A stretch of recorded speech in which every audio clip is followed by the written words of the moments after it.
You've fallen in love with a pattern. It's the one, and then you open up the pattern and it's like a secret code. It has cables involved. Now, this might make you to quit, not pursue this pattern, but rest assured, I'll show you how to decode that super confusing pattern that you're having trouble with and break down how to cable in general. Cabling can be broken down into two different parts, kind of like how all knitting is based off of knitting and purling. Just like that, cabling is built off of two very basic steps, and I'll show you how to decode it and make cabling a lot less confusing. Hi, welcome to Knitting Noodles. My name is Adira, and I have been knitting since I was 12 years old. I taught myself how to knit, and I'm here to help you decode cabling, because let's face it, at first glance, it can be scary, really confusing, and it looks really, really complicated. But I can tell you, after a few months of knitting, when I was about 12, 13 is really when I started to get comfortable. I did my first cabling project, which was a little satchel bag that was completely covered with cabling.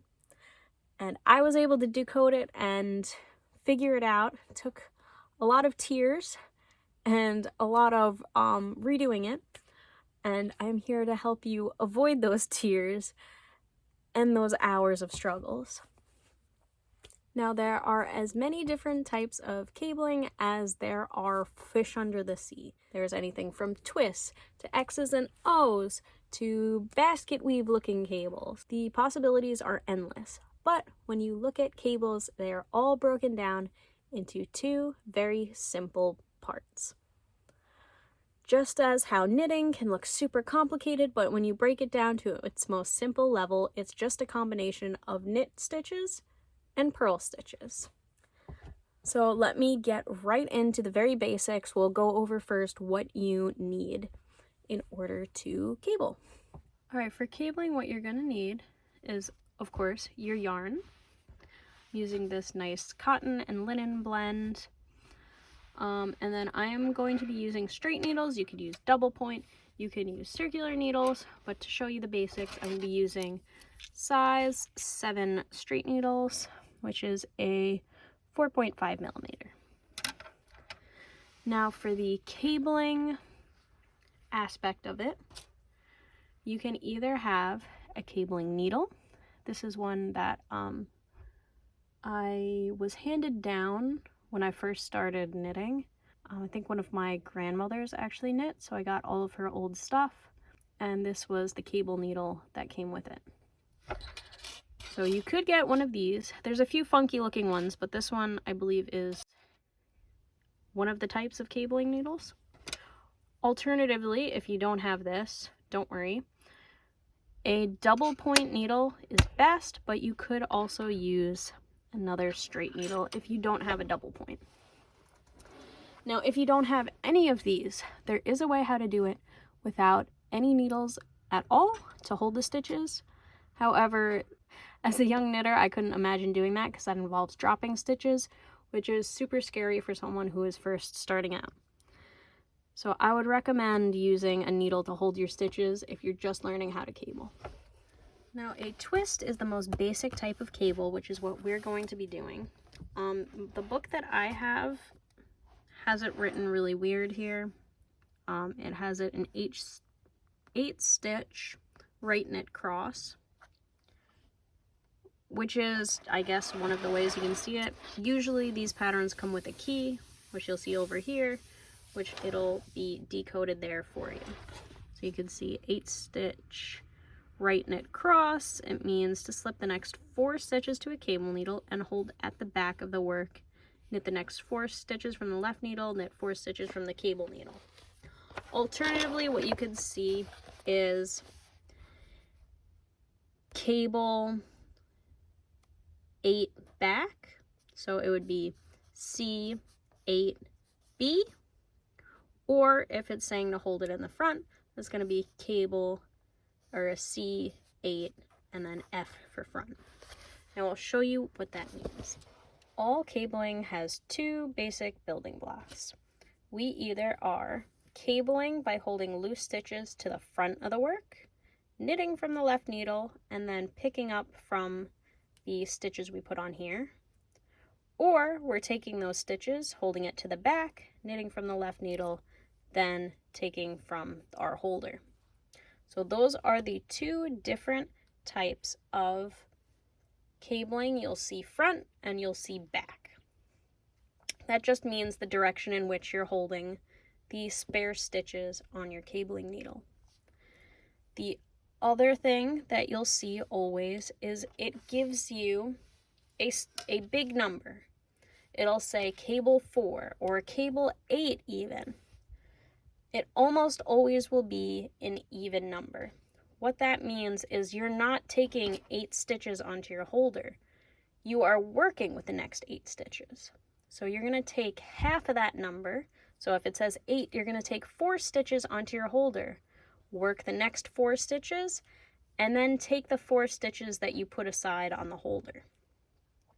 So you're working the next 8 stitches, but that doesn't mean those 8 stitches are going on the holder. It's usually half. Now I did see a 7 cable. This I don't think is very common. Check the pattern that you're working with because it almost always will have a decoding on there. So for 7, you're either putting 4 or 3 on your needle. Depends on the pattern. Check what it recommends for you. But that's what it means. That big number that you see on there, it's half of that number they're going to be putting on the cabling needle. First, we need to work our build-up rows because we don't just want to start cabling out of nowhere. We want a build-up so it's not twisting nothing because cabling is twisting your knitting. So 2 rows, we're going to knit purl because it's always going to be worked in stockinette stitch cables.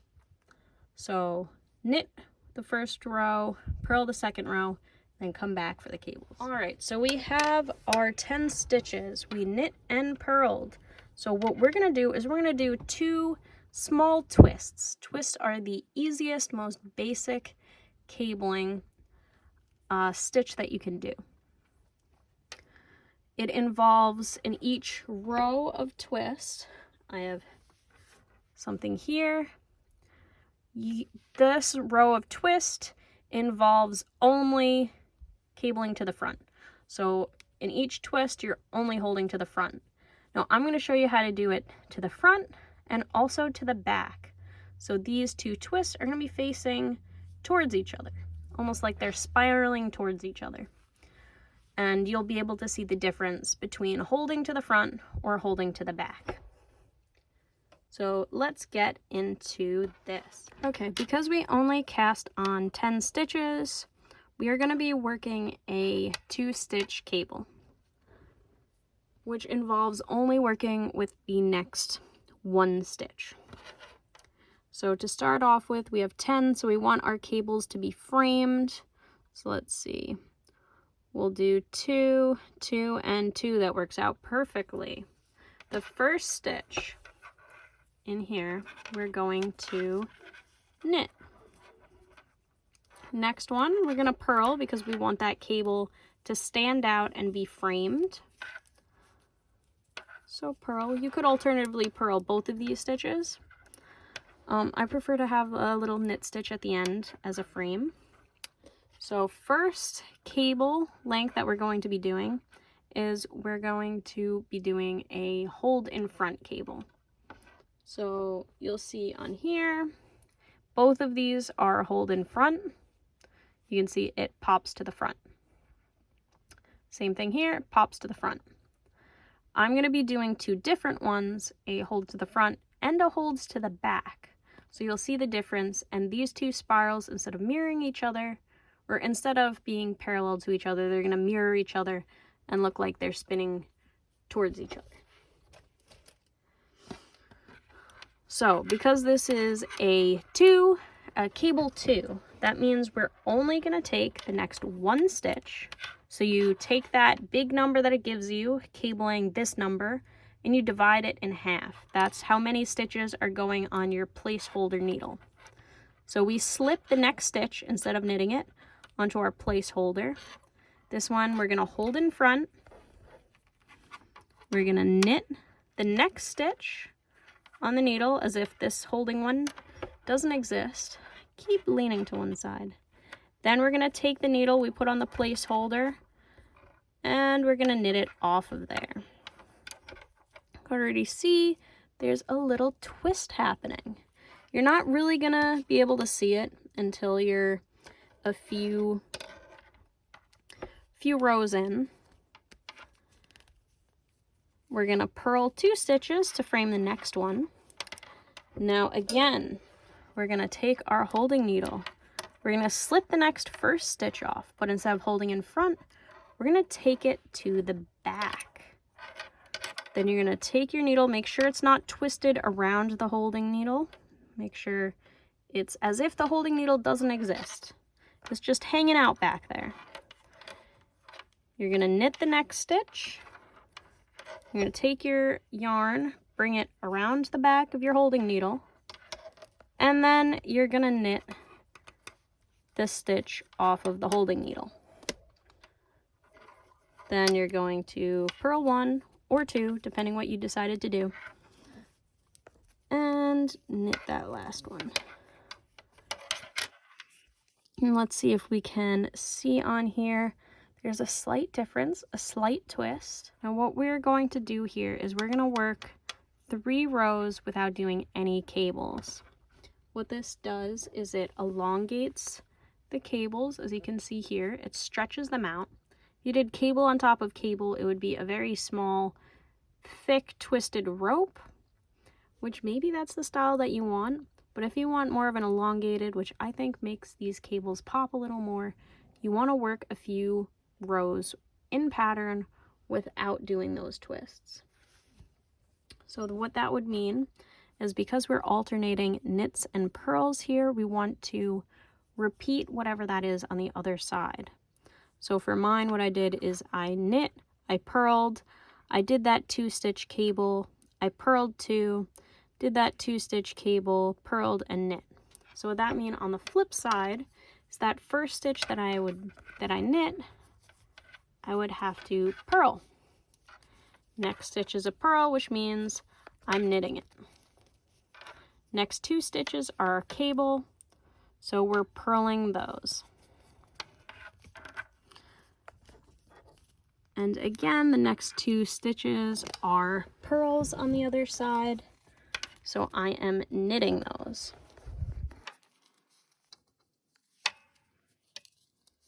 Next 2 stitches are knits on the other side. There are cables, so purling those 2.